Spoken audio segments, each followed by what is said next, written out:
Assalamualaikum warahmatullahi wabarakatuh. Waalaikumsalam warahmatullahi wabarakatuh.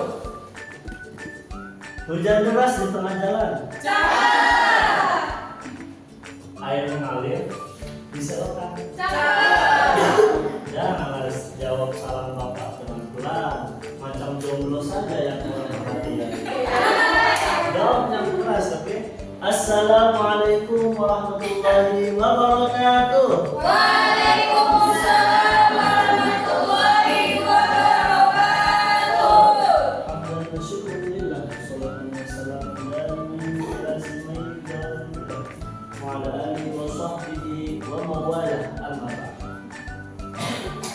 Pada kesempatan kali ini yang pertama-tama Bapak ingin menyampaikan bahwa minggu depan kita ulas, oke? Kita ulas ya. Jadi mulai ini kalian persiapan, jadi minggu depan kita ulas ya. Jadi pada kesempatan kali ini kita beranjak ke materi terakhir, yaitu mengenai dinasti Umayyah, salah satu the golden age nya umat muslim, di mana saat itu dengan fasilitas yang minim bisa menimbulkan suatu dinasti, penimbulan peradaban yang luar biasa. Oke.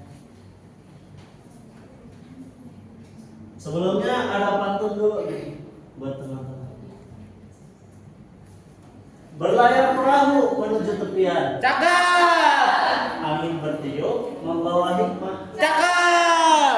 Dulu berjaya dalam peradaban. Inilah Asik. kisah Bani Umayyah.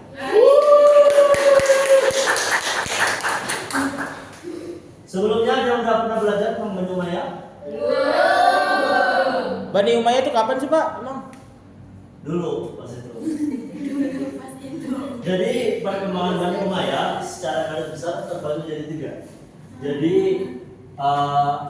pembahasannya tentang sejarah berdirinya, lalu polemik dan lain-lain. Kemudian setelah melalui polemik itu tetap berjalan dan melakukan perkembangan sosial dan politik yang terjadi, dan selanjutnya ada perkembangan peradaban, sisa-sisa dari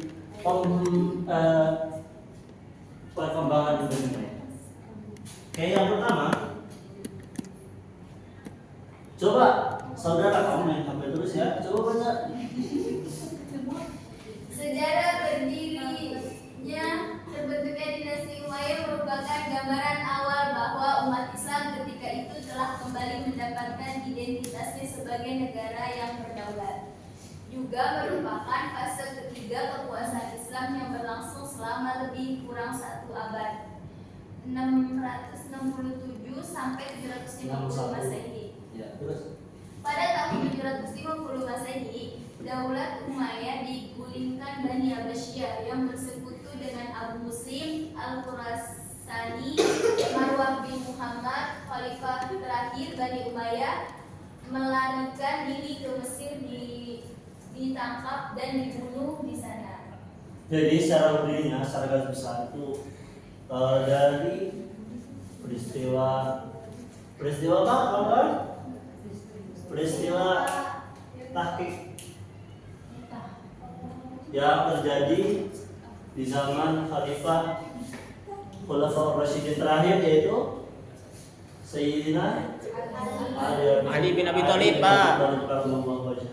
Jadi saat itu terjadi polemik bahwa Ali bin Abi Thalib itu digulingkan oleh Muawiyah, sahabat Muawiyah bin Abu Sufyan. Jadi digulingkan oleh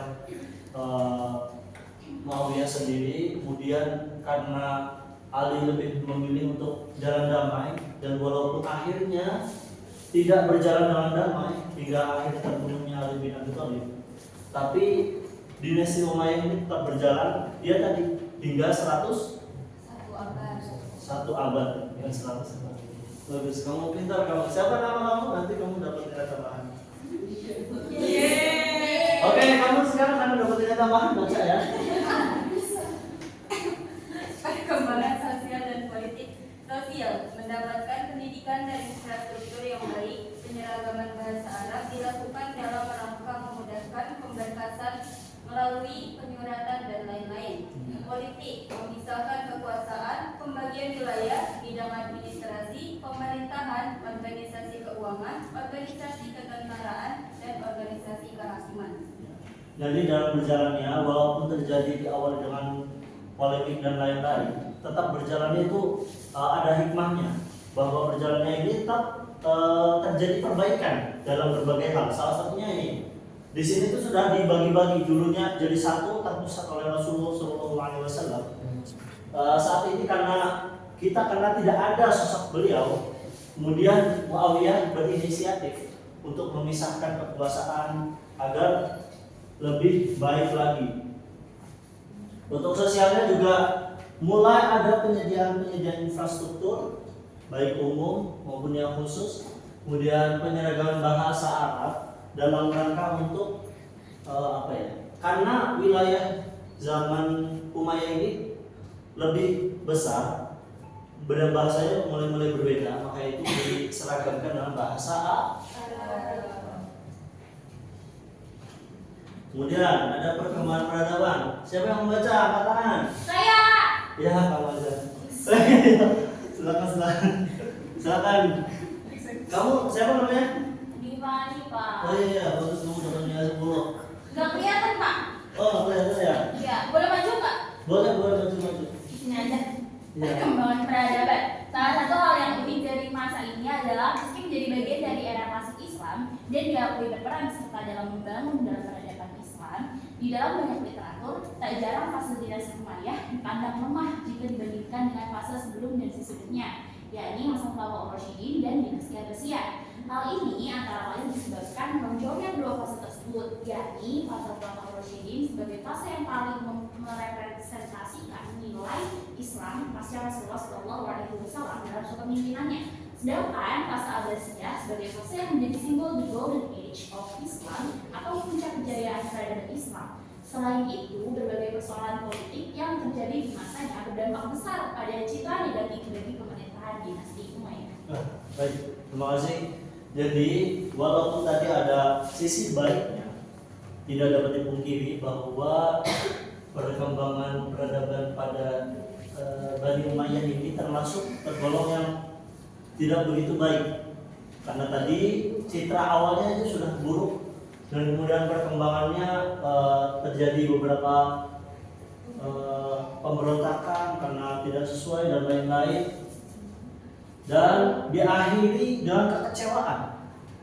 Makanya hingga timbul pemberontakan dari Bani Abbasiyah sendiri yang hingga puncaknya tadi di akhir Khalifah Bani Umayyah yaitu Marwan bin Imam nih, saya kan dulu kan juga. Siapa tadi?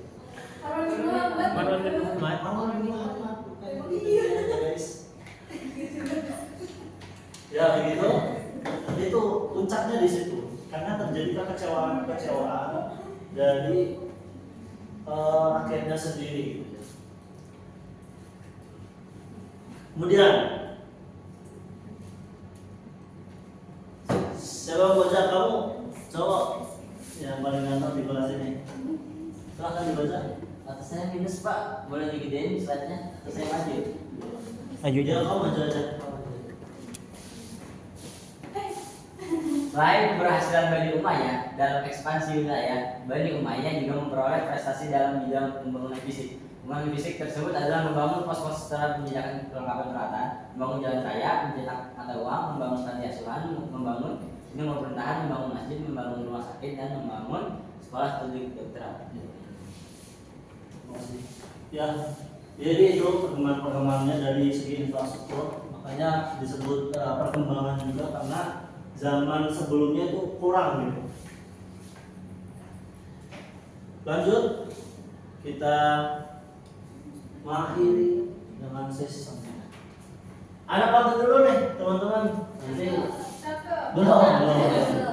Bapak tahu bapak cakep tadi nanti. Oke, dengarkan. Kotek bunga di tepi taman. indah warnanya menggoda rasa. Cakep. Sejarah Bani Umayyah penuh dengan pelajaran untuk hidup penuh makna dan asa. Tepuk tangan. Ya, kita beranjak ke selanjutnya. Bapak akan memberikan sebuah pantun pertanyaan dan Bapak harap kalian bisa menjawabnya dengan pantun. Oke ya, siapkan, nanti disiapkan teman-teman. Nanti Bapak bakal kasih hadiah bagi yang bisa jawab. Oke? Nanti di akhir aja. Terima kasih. Ya maksudnya ini kan ya nanti dah apa? Ya pertanyaan. Burung bangau terbang tinggi. Rasma ulang. 1, 2, 3. Burung bangau terbang tinggi. Melintasi sawah indah terlihat. Siapakah khalifah yang pertama kali mendirikan Bani Umayyah yang hebat? Siapa yang bisa jawab? Ya, silakan. Kamu berdiri coba. Di tepi pantai menanam bakau. Cakep. Oh iya. Airnya jernih karena banyak. Cakep. Kaunya bin Abu Sufyan sang khalifah Bakhla memimpin umat dengan langkah bijak. Wih. Oke, selanjutnya pertanyaan kedua. Mentari pagi cahayanya terang. Cakep. Air sungai tenang mengalir. Cakep. Di kota mana Bani Umayyah berkembang sebagai awal mula kejayaan lahir? Silakan siapa? Tepi sungai penuh teratai. Cakep. Airnya tenang, tidak gelombang. Cakep. Bani Umayyah awal berjaya di Damaskus damai, menjadi pusat kekuasaan yang gemilang. Luar biasa. Oke, pertanyaan ketiga. Kembang melati harum wangi, indah terhias di taman bersemi. Sejauh mana sih wilayah Bani Umayyah berdiri di bawah khalifah yang penuh strategi? Saya Pak. Ya, silakan. Perluasan wilayah elok burung di atas ranting. Cakep. Saya Bapak terbang ke darat. Cakep. Wilayah luas dari Spanyol hingga Tiongkok genting. Berjaya Islam di timur dan di barat. Banyak mas ya, luar biasa. Oke, selanjutnya ikan berenang di air dangkal, air mengalir menuju telaga. Siapa yang menggulingkan khalifah awal hingga Bani Umayyah tak lagi berkuasa? Saya Pak. Ya, kamu semangat sekali. Silakan. Tadi dulu aja Pak. Ya, boleh. Buaya delima di dalam peti. Warnanya merah, tampak berkilau. Dinasti Abbasiyah datang mengganti, menggulingkan kekuasaan awal yang megah dahulu. Luar biasa. Jadi ya teman-teman semua, jadi kita perlu mengambil hikmah dari peradaban Bani Umayyah ini. Baiknya bisa kita ambil dan buruknya kita harus hindari. Jadi itu materi yang Bapak sampaikan. Jangan lupa minggu depan UAS ya. Jangan kesempatan. Ada pantun terakhir nih. Burung elang, burung cendrawasih. Cakep. Sampai jumpa muridku tersayang. Semangat belajar dan terima kasih.